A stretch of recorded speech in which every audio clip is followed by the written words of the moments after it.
Sudah.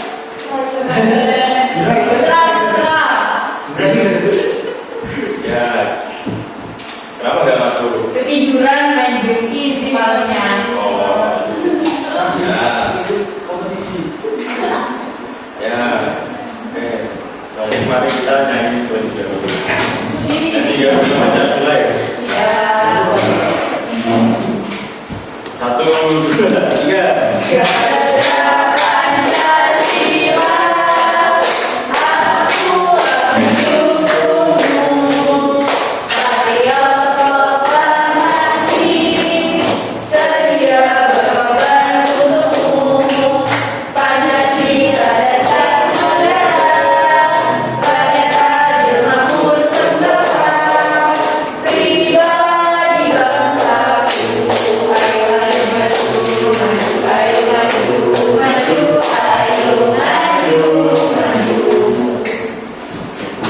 Silakan dulu.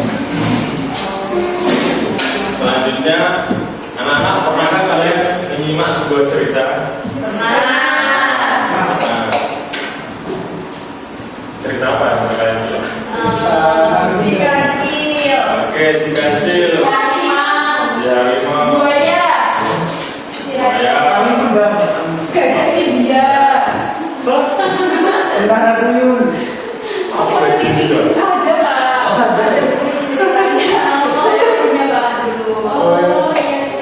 Ya. Oke.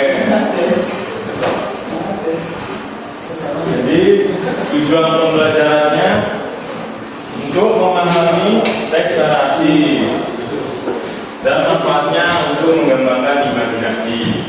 Ya, di sini Bapak punya ini flipbook ya, flipbook tentang teks narasi. Saya bacakan ya. Baca ya. Pengertian. Teks narasi adalah pola pengembangan paragraf yang menceritakan suatu peristiwa secara kronologis. Jawab. Oke, ciri-ciri bab. Ciri-ciri ekspresi. Ekspresi bisa berupa peristiwa nyata, imajinasi, atau terbentuknya. 2. Dalam deklarasi bukan peristiwa atau perbuatan yang terjadi. Deklarasi disusun secara kronologis atau berdasarkan urutan waktu yang produktif yang menarik perhatian. 4. Terdapat unsur halaman harus salah satu deklarasi. Oke, dan selanjutnya dari sini, lanjut ini.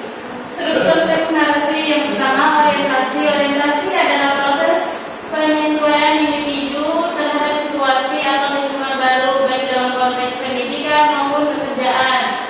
Yang kedua ada komunikasi, adalah bagian yang menggambarkan konflik atau masalah yang dihadapi tokoh. Yang ketiga ada resolusi, adalah bagian yang menjelaskan penyelesaian konflik atau masalah yang telah dihadapi oleh tokoh pada tahap ini. Pembaca akan melihat bagaimana situasi yang rumit mulai teratasi, memberikan kejelasan tentang hasil dari konflik yang terjadi sebelumnya. Yang terakhir ada koda, adalah bagian penutup yang menyampaikan pesan moral atau amanat dari cerita. Ini berfungsi untuk memberikan refleksi atau kesimpulan setelah konflik yang resolusi, meskipun keberadaannya bersifat opsional. Oke, selanjutnya tadi. Ya, selanjutnya adalah unsur teks narasi. Yang pertama tokoh, karakter yang terlibat dalam cerita. Yang kedua, urutan peristiwa yang terjadi dalam cerita. Biasanya terdiri dari pengenalan konflik, klimaks, dan penyelesaian. Yang ketiga, latar, yaitu tempat dan waktu di mana cerita berlangsung. Yang keempat, tema, yaitu ide pokok atau pesan yang ingin disampaikan.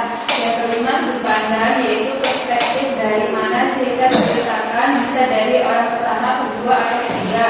Dan yang terakhir adalah gaya bahasa, yaitu pilihan kata dan cara penyampaian yang digunakan penulis. Oke, selanjutnya di sini Bapak akan memutarkan video. Nah, ini Pak. Ini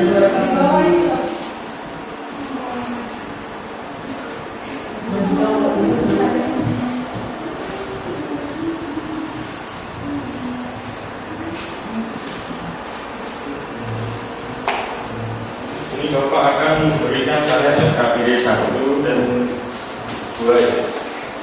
Ini kelompok berapa? Kelompok 1. Ini nomor 2. Oh.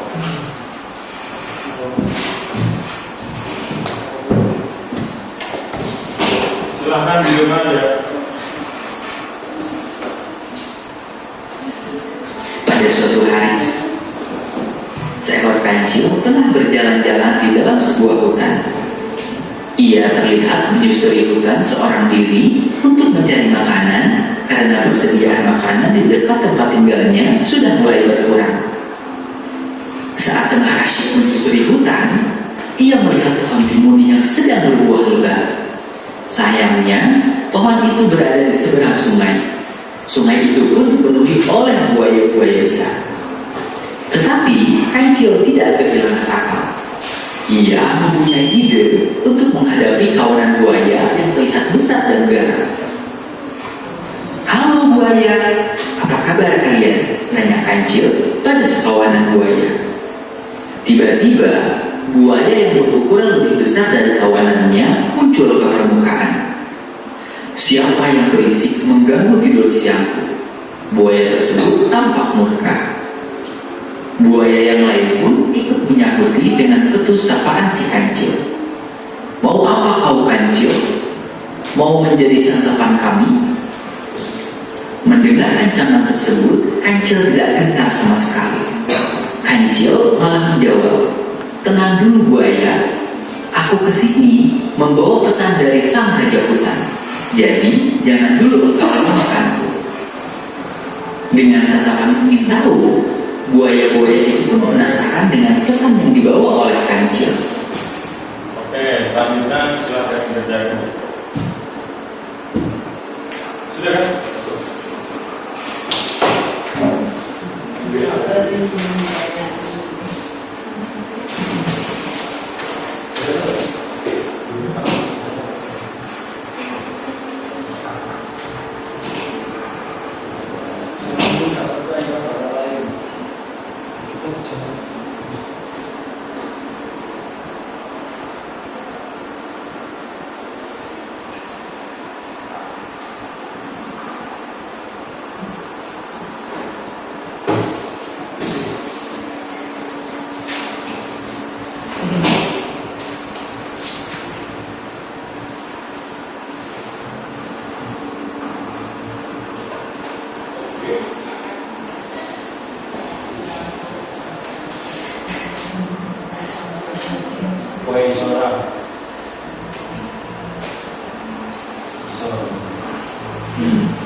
Sudah Pak. Sudah, oke.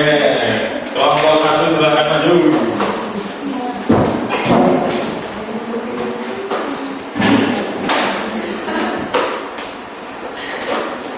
Kegiatan berapa Pak?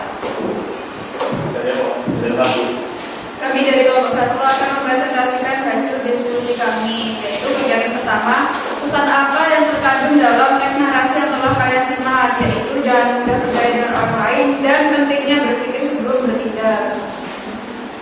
Terus kegiatan 2, orientasinya pada suatu hari yang tadi seorang kancil tengah di dalam kesulitan komunikasinya saat tengah menyusuri hutan, ia melihat pohon timun yang sangat muda tapi di tepi sungai. Dan solusinya, si kancil menyuruh buaya untuk berbaris, kemudian ia melompat untuk menyeberangi sungai. Kodanya, kancil yang kecil dan sendirian ternyata bisa mengalahkan seekor buaya. Oke, terima kasih. Tengah mana? Maju, jangan nomor 2.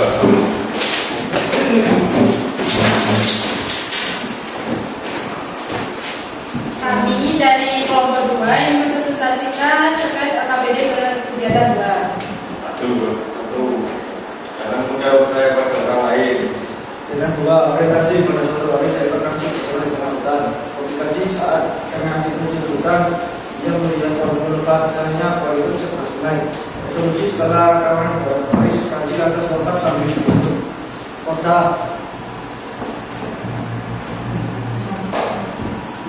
yang sendiri ternyata bisa kalah banyak. Dulu. Selanjutnya Bapak akan membagikan RKPD dia.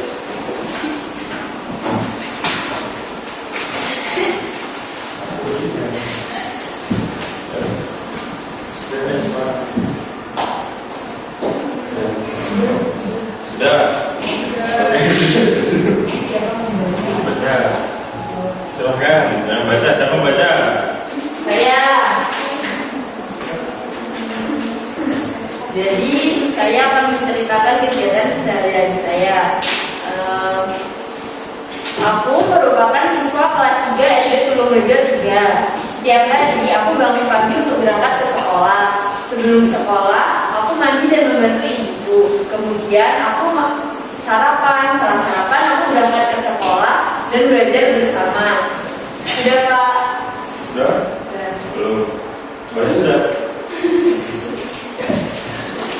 Selanjutnya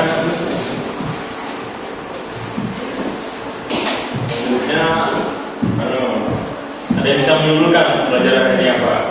Teks narasi. Narasi. Membuat teks narasi. Struktur teks narasi. Bagus, sudah paham. Oke. Selanjutnya Bapak akan membagikan soal evaluasi.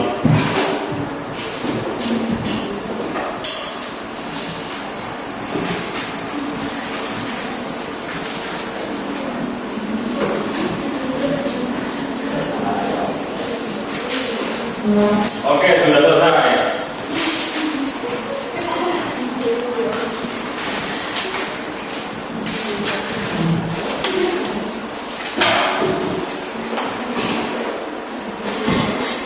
Oke, nilai bagus. Pak di sini akan melanjutkan memberikan pengayahnya.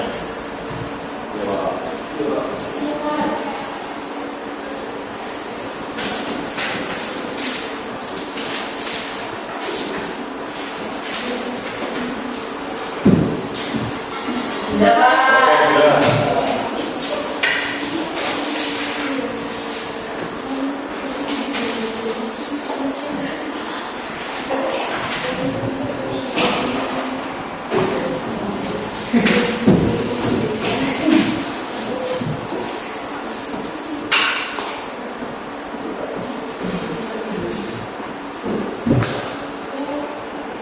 Sudah, anak-anak ya. Semoga kalian selalu masuk sekolah tepat waktu, tidak terlambat, rajin mengaji, rajin menabung, rajin belajar. Oke, terima kasih. Sebelum pulang, marilah kita berdoa terlebih dahulu. Berdoa dipimpin oleh adik-adik. Siapa?